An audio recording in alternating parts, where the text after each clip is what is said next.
ಎತ್ತಿನಹೊಳೆ ಯೋಜನೆಗೆ ವೇಗ, ಮುಖ್ಯಮಂತ್ರಿ ಡಿಕೆ ಶಿವಕುಮಾರ್ ಜೊತೆ ಕೋಲಾರ ಚಿಕ್ಕಬಳ್ಳಾಪುರ ಶಾಸಕರ ಮಹತ್ವದ ಸಭೆ. ಅಂಬಾನಿ ನ್ಯೂಸ್ ಟಿವಿ ವೀಕ್ಷಕರಿಗೆ ನಮಸ್ಕಾರ. ಬಯಲುಸೀಮೆ ಜಿಲ್ಲೆಗಳ ಜೀವನಾಡಿಯಾಗಿರೋ ಎತ್ತಿನಹೊಳೆ ಕುಡಿಯುವ ನೀರು ಪೂರೈಕೆ ಯೋಜನೆಗೆ ಮತ್ತಷ್ಟು ವೇಗ ನೀಡಲು ಕೋಲಾರ ಮತ್ತು ಚಿಕ್ಕಬಳ್ಳಾಪುರ ಜಿಲ್ಲೆಯ ಜನಪ್ರತಿನಿಧಿಗಳ ದಂಡು ಅಖಾಡಕ್ಕಿಳಿದಿದೆ.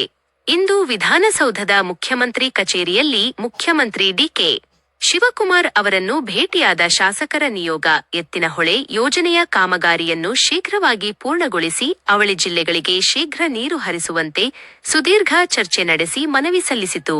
ಈ ಮಹತ್ವದ ಸಭೆಯಲ್ಲಿ ಮುಖ್ಯಮಂತ್ರಿಗಳ ರಾಜಕೀಯ ಕಾರ್ಯದರ್ಶಿ ಪೊನ್ನಣ್ಣ, ಚಿಂತಾಮಣಿ ಶಾಸಕರಾದ ಎಂಸಿ ಸುಧಾಕರ್, ಶಾಸಕ ನಂಜೇಗೌಡ, ನಾರಾಯಣಸ್ವಾಮಿ, ಕೊತ್ತನೂರು ಮಂಜುನಾಥ್, ಪ್ರದೀಪ್ ಈಶ್ವರ್, ಸುಬ್ಬಾರೆಡ್ಡಿ, ಪುಟ್ಟಸ್ವಾಮಿಗೌಡ ಹಾಗೂ ಕೋಲಾರ ಎಂಎಲ್ಸಿ ಅನಿಲ್ ಕುಮಾರ್ ಸೇರಿದಂತೆ ಹಲವು ಹಿರಿಯ ನಾಯಕರು ಉಪಸ್ಥಿತರಿದ್ದರು.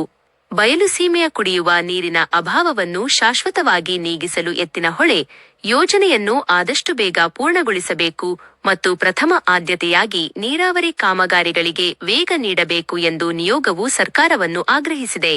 ಸಬ್ಸ್ಕ್ರೈಬ್ ಮಾಡಿ, ಸಪೋರ್ಟ್ ಮಾಡಿ. ಅಂಬಾನಿ ನ್ಯೂಸ್ ಟಿವಿ ನಿರಂತರ ಸುದ್ದಿಗಾಗಿ ನೋಡ್ತಾ ಇರಿ.